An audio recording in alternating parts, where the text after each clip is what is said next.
Hello बच्चों, आज हम समास पढ़ेंगे। समास की परिभाषा देखो पहले।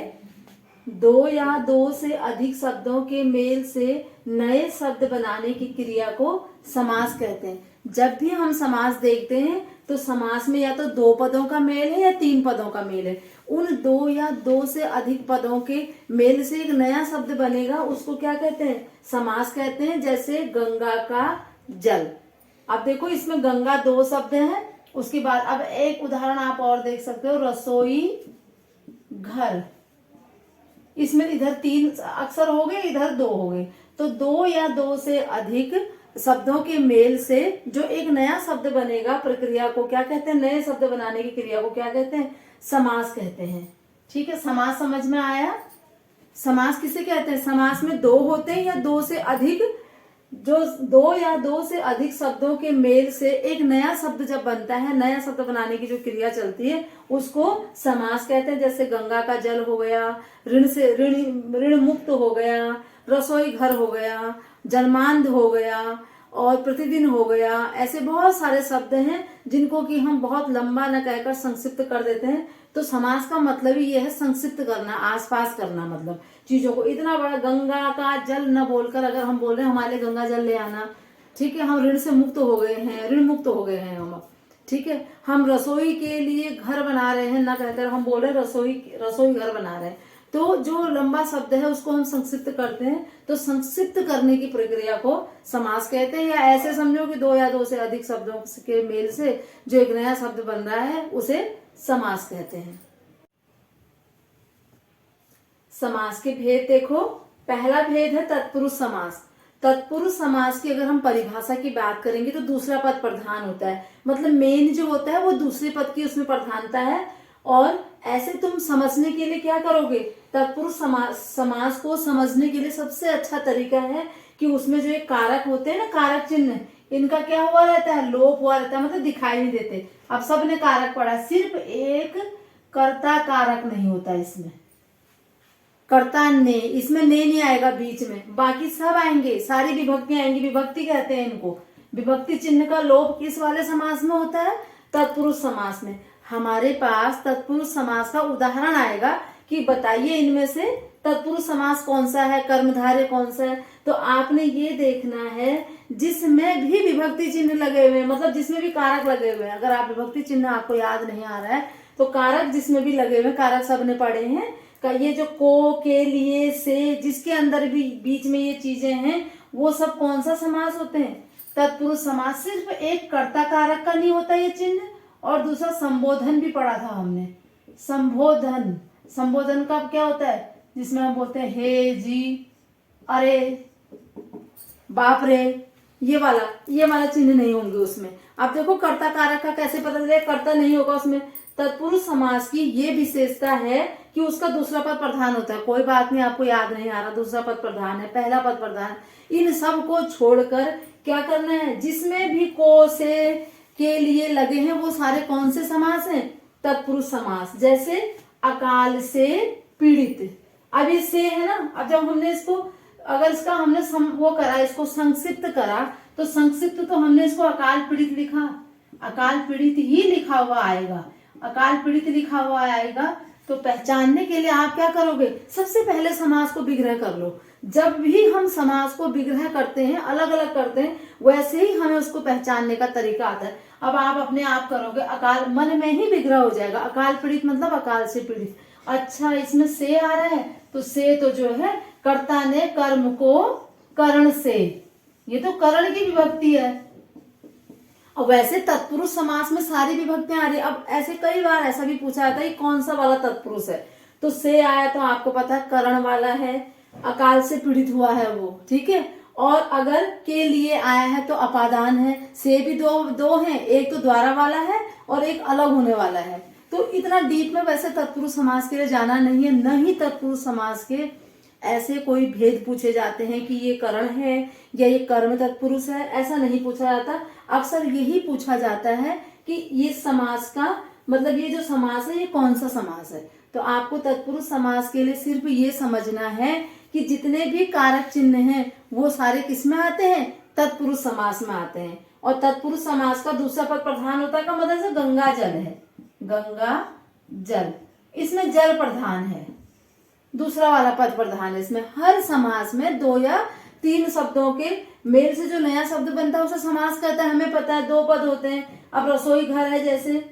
रसोई घर, देखो बच्चों रसोई घर को हम अगर विग्रह करेंगे तो हम रसोई के लिए घर, तुरंत हमारे दिमाग में ये आएगा कि तत्पुरुष समास में तो सारे कारक चिन्ह हैं, तो हम तुरंत से कह देंगे जैसे कर्ता ने कर्म को करण से संप्रदान के लिए, तो संप्रदान तत्पुरुष है, ये तत्पुरुष तो है। अगर इसका भेद पूछा तो ये संप्रदान तत्पुरुष है, नहीं तो सीधा तत्पुरुष समास है।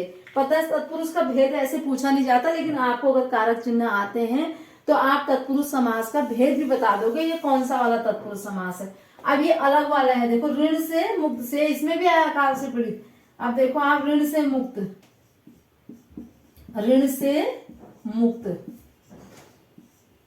जैसे ऋण से मुक्त होना मतलब आपने किसी से 100 रुपए लिए थे, उसको आपने उसके 100 रुपए दे दिए या जितने भी लिए थे वो उसका पैसा दे दिया, तो आप मुक्त हो गए, उस चीज से अलग हो गए। अब आपके ऊपर कोई कर्जा नहीं है। अब अकाल से पीड़ित तो हम अंदर ही अकाल के द्वारा पीड़ित हुए ना, हम जो अकाल के द्वारा पीड़ित हुआ, जिसे भोजन नहीं मिला वो अकाल के द्वारा पीड़ित हुआ है, तो वो करण है। कर्ता ने कर्म को करण से, करण और अपादान दोनों में से आता है, लेकिन दोनों का कारक विभक्ति में ये फर्क होता है, आएगा दोनों में से। जैसे सुनार ने सोने से कंगन बनाए, तो वो सोने के द्वारा बनाए हैं, सोना उसी में है। और लोहार ने लोहे से कुल्हाड़ी बनाई, तो वो लोहे के द्वारा बनाई। लेकिन जो ये होता है अपादान होता है, ये अलग होने, अ से अपादान, अ से अलग, तो जो अपादान होता है वो अलग होने के लिए होता है। जैसे पेड़ से पत्ता गिरता है, आपने इतने डीप में नहीं जाना है, वो ये है कि कारक क्या होते हैं ये पहचानने के लिए आपको उदाहरण बता रही हूँ। बाकी आपने सिर्फ ये समझना है कि तत्पुरुष समास वो होते हैं जिसमें कारक चिन्ह होते हैं। जिसमें भी कारक चिन्ह आएगा उसको आप एकदम से समझ जाना कि वो कौन सा समास है, तत्पुरुष समास है। इसका तीसरा भेद है द्विगु समास। द्विगु समास को आप ऐसे पहचानोगे, द्विगु समास की परिभाषा तो ये है कि समस्त पद के पूर्व पद में संख्यावाचक विशेषण होगा। जो पूरा समस्त पद होगा ना, आप देखो समस्त पद देखो पहले, तिराहा ये समस्त पद है, जैसे पंचवटी। अब इस समस्त पद का जो पूर्व पद होगा ना, इसमें क्या होगा, इसका जो पहला इधर वाला होगा वो संख्यावाची होगा, मतलब उसमें संख्या होगी। आपने दिगु को ऐसे भी पहचानना है, गौ से गिनती करना या गणना करना, जिसमें भी गिनती आएगी। गिनती कैसी, पहला वाला पद गिनती, गिनती ऐसे दशानन में भी आ जाएगी, फिर बहुव्रीहि समास में, वो फिर समास पढ़ते समय समझोगे। लेकिन द्विगु समास में और बहुव्रीहि समास में कई बार गिनतियां आई हैं। आपने ये समझना है कि जो द्विगु समास है उसकी गिनती वाला ही आगे को भी गिनती में ही रहता है। जैसे तिराहा है ना, तिराहा तो 3 राहों का समूह, 3 राहों का समाहार भी बोलते हैं और समूह भी बोलते हैं। पंचवटी 5 वटों का समूह। त्रिफला 3 फलों का, त्रिफला ही रहेगा, वो कुछ और नहीं रहेगा। अगर हमने उसको अलग अलग से, त्रिफला शब्द है, अब हमने इसको विग्रह किया, 3 फलों का समाहार बोल दो चाहे समूह बोल दो। अब जो 3 फल थे ना, उन 3 फलों को अगर हमने मिक्स किया तो वो 3 ही फल हैं, उनके मिक्स में जो मिक्सर बना उसका वो 3 ही फल। जो 3 राहा है तो वो 3 राहों का समूह है, अलग से उसका अर्थ नहीं है। तो द्विगु समास को ये पहचानना है कि उसका जो समस्त पद के पूर्व पद में जो संख्यावाचक, उसका जो पूरा पद होगा, इसमें त्रि देखो, ये पूर्व पद त्रि है। त्रिफला 3 फलों का समाहार, उसमें गिनती रहेंगी, इधर भी गिनती रहेंगी उधर भी गिनती रहेंगी। बस द्विगु समास को ऐसे पहचानना है कि द्विगु गौ से गिनती, जिसमें भी गिनती आएंगी वो सारे कौन से समास हैं, द्विगु समास है। कंफ्यूज नहीं होना है कि बहुव्रीहि समास में भी गिनती आती है। बहुव्रीहि समास में अगर गिनती आती है दशानन, दशानन 10 है आनन जिसके, 10 है आनन जिसके, अर्थात रावण। बहुब्रीहि समास का जो होता है उसका एक अलग विशेष अर्थ निकलता है। आपने बहुब्रीहि समास में नहीं जाना है, लेकिन इसलिए बता रही हूँ क्योंकि वहां पर जो उदाहरण आएंगे वो दशानन भी आ सकता है, तिराहा भी आ सकता है, पंचवटी भी आ सकता है, तो संख्या देख के कंफ्यूज नहीं होना है। द्विगु समास वही होगा जिसमें गिनती आएगी, लेकिन इधर भी गिनती उधर भी गिनती, दोनों तरफ जिसमें गिनती होगी वो कौन सा समास होगा? द्विगु समास।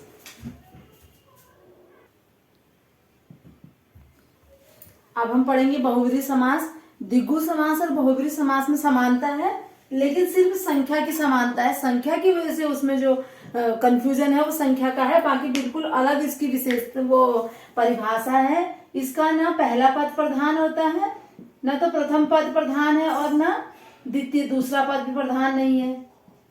अब आप पद करके समझ में नहीं आएगा, अभी बताती हूँ। दूसरा पद भी प्रधान नहीं है। ये बहुब्रीहि समास पढ़ेंगे। बहुब्रीहि समास और द्विगु समास में सिर्फ संख्या की समानता कहीं कहीं पर है, हर जगह नहीं है। तो बहुब्रीहि समास वो होते हैं, ऐसे आप इसको याद ऐसे भी कर सकते हो। ब से बतख आपने पढ़ा, उसके बाद आपने भ से भालू पढ़ा, भट्टी पढ़ी, जो भी पढ़ा, ब से शुरू होता है बहुब्रीहि समास और ब के बाद भ आता है। तो अधिकतर बहुब्रीहि समास में भगवान आते हैं। ऐसा नहीं है, निशाचर भी बहुब्रीहि समास में आता है, तो निशाचर तो भगवान नहीं है। बहुब्रीहि समास की जो मीनिंग होती है, जो इसका जो परिभाषा होती है, वो तो ये है, ना पहला पद प्रधान ना दूसरा पद प्रधान। इसका जो है एक नए पद की ओर इशारा होता है, इसका अर्थ प्रधान होता है। जैसे हमने पढ़ा दशानन। अब आप बोलोगे ये तो द्विगु समास भी हो सकता है क्योंकि इसमें 10 है, लेकिन आपने विग्रह करा, विग्रह करके ही समास का पता चलता है। 10 है। अब हम बहुब्रीहि समास पढ़ेंगे। जल्दी कर दिया तुमने। अब हम बहुब्रीहि समास पढ़ेंगे। बहुब्रीहि समास में और द्विगु समास में समानता है सिर्फ वहां पर जहां पर संख्याएं हो जाती हैं, बाकी नहीं। क्योंकि बहुब्रीहि समास की जो परिभाषा है वो तो ये है कि ना पहला पद प्रधान है ना दूसरा पद प्रधान है, इसका अर्थ प्रधान होता है, मतलब एक नए अर्थ की वो संकेत करता है। इसे हम उदाहरणों से समझेंगे। सभी समास उदाहरणों से ही समझे जाते हैं, चाहे कोई भी समास हो, और विग्रह करके ही उसका अर्थ समझ में आता है कि वो कौन सा। दशानन, अब 10 देख के इसको द्विगु नहीं बताना है, इसको पहले विग्रह कर देना है। 10 प्लस आनंद से बनाना ये, तो अब इसको जो विग्रह करोगे ऐसे नहीं होगा, ये विग्रह तो ऐसे होगा। 10 है आनन, जिसकी आनन माने मुंह होता है, एक आनन, चतुरानन, पंचानन बोलते हैं। पंचानन 5 मुंह वाला, तो दशानन माने 10 मुंह वाला। 10 है जिसके आनन, 10 है आनन जिसके। अब आनन का मतलब सबको पता है, आनन का मतलब मुंह, जिसके। तो अब इसका अर्थ ऐसे निकलेगा, अर्थात रावण। यहां जाके रावण आया। जब आपने द्विगु समास पढ़ा तो आपने तिराहा पढ़ा, देखो तिराहा, आपने यहाँ तिराहा पढ़ा, उसके बाद आपने यहाँ भी 3 पढ़ा, 3 राहों का समाहार। लेकिन जब आपने दशानन पढ़ा, एक इसको याद करने का, ध्यान रखने का तरीका ये है कि इसमें सारे भगवान आते हैं, और जो विशेष होता है वही जो है बहुब्रीहि समास होता है। विशेष का मतलब जैसे गणेश होते हैं, जैसे लंबा है उधर जिसका, लंबा है उधर जिसका एक ही है। उधर का मतलब कई जगह सूंड बताया गया है और कई किताबों में पेट बताया गया है, लेकिन लंबा है उधर जिसका अर्थात गणेश, तो इसका जो अर्थ निकलेगा वो तीसरा क्या निकल रहा है, जैसे इसका रावण निकल रहा है उसका गणेश निकल रहा है। और बहुब्रीहि समास में न पहला पद प्रधान होता है न दूसरा पद प्रधान होता है, किसी तीसरे ही पद की ओर, तीसरे अर्थ की ओर इशारा होता है, वो बहुब्रीहि समास होता है। दूसरा बहुब्रीहि समास को पहचानने की क्या तरीका है कि विशेष होते हैं, वो सामान्य नहीं होते। निशाचर एक ही है जो रात को घूमता है, वो भगवान नहीं है, अपवाद है इसमें। 98% सारे भगवान हैं, लेकिन 2% ऐसे हैं जो भगवान नहीं है। अब हम बहुब्रीहि समास पढ़ेंगे। बहुब्रीहि समास की ये विशेषता है कि इसका न पहला पद प्रधान है न दूसरा पद प्रधान है, इसका अर्थ प्रधान होता है, मतलब संकेत होता है किसी तीसरे अर्थ की ओर। जैसे लंबोदर, लंबा है उधर जिसका। अब जब हमने इसको विग्रह करेंगे ना, तो विग्रह करने से समझ में आएगा कि ये कौन सा समास बनेगा। लंबा है उधर जिसका अर्थात गणेश। और वैसे जो विशेष होते हैं वो सारे क्या होते हैं, बहुब्रीहि समास होते हैं। क्योंकि गणेश जो है विशेष इसलिए है कि उनका सूंड लंबी है। वैसे उदर माने पेट होता है, लेकिन यहाँ पे उदर हो सकता है सूंड के लिए प्रयोग किया गया हो, तो गणेश को जो है क्या कहते हैं, लंबोदर। ऐसे नीलकंठ, नीलकंठ बहुत सारे नहीं घूम रहे हैं संसार में, नीलाकंठ सिर्फ शंकर भगवान का, क्योंकि उन्होंने विष पिया था। तो नीला है कंठ जिसका, अर्थात शंकर। चक्र पाणी, चक्र है पानी में जिसके, पानी माने हाथ होता है, तो अर्थात विष्णु। तो बहुब्रीहि समास वो होते हैं, एक तो अधिकतर जो क्या होते हैं, भगवान अगर कहीं पर आपको दिख रहे हैं तो वो बहुब्रीहि समास है, लेकिन निशाचर भगवान नहीं है, लेकिन विशेष है। रात्रि में घूमने वाला एक ही है, उसे निशाचर कहेंगे, सब नहीं घूम रहे। जैसे दशानन, तो दशानन में जरा भी कंफ्यूज नहीं होना है कि इसमें भी 10 अंक, 10 जो है संख्यावाची है, तो ये द्विगु समास हो सकता है, नहीं, क्योंकि विशेष है। 10 मुंह वाले कोई नहीं है इस दुनिया में, एक ही है जो रावण था। तो 10 हैं आनन जिसके, आनन माने मुंह, 10 हैं आनन जिसके। अब इसका अर्थ क्या निकला, अर्थात तब जाके आया लास्ट में रावण। अब जब आपने तिराहा करा, ये था द्विगु समास का उदाहरण। तिराहा इसका पहला संख्यावाची था, बिल्कुल तिराहा, 3 राहों का समूह। इधर भी 3 राह है, उधर भी है भी वो तिराहा, 3 ही राह है। तो तिराहे तुम्हें बहुत जगह मिलेंगे, चौराहे तुम्हें बहुत जगह मिलेंगे। पंचवटी 5 वटों का समूह, बहुत जगह ऐसे होंगे जहां 5 वट खड़े होंगे आपस में। तो जहां पर संख्या आती है वहां पर द्विगु समास ही होता है। लेकिन दशानन इसलिए है क्योंकि दशानन जो है रावण है, होने को रावण भगवान, रावण को भगवान नहीं माना गया है, लेकिन है वो इसी लिस्ट में। तो क्योंकि वो अर्थ प्रधान है ना उसका, 10 है आनंद जिसकी विशेष है, वो परिभाषा तो ये है, जो विशेष है वो बहुब्रीहि समास है। याद करने के तरीके से है कि जो भगवान है वो अधिकतर बहुब्रीहि समास में आते हैं। तो ब से बतख आप कहते हो, और ब के बाद वैसे भी भ आता है, ब भ प फ ब भ म, तो ब के बाद भ आता है, तो ब से शुरू होता है बहुब्रीहि समास, भ से शुरू होते हैं भगवान। तो आप ऐसे भी याद रख सकते हो कि भगवान जो है वो बहुब्रीहि समास में है, और परिभाषा के हिसाब से तो जो विशेष है वो क्या है, बहुब्रीहि समास है। ना पहला पद प्रधान ना दूसरा पद प्रधान, किसी तीसरे पद की ओर संकेत हो रहा है, तो कौन सा समास है, बहुब्रीहि।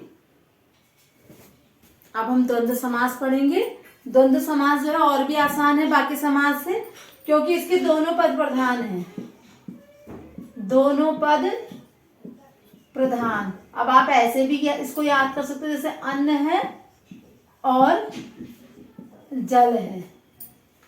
अन्न भी प्रधान है, आपके दिमाग में द्वंद्व चल रहा है, अन्न प्रधान है जल प्रधान है, अपना पराया। और सबसे अच्छा इसको पहचानने का तरीका, क्योंकि इसमें ये योजक चिन्ह बना होता है।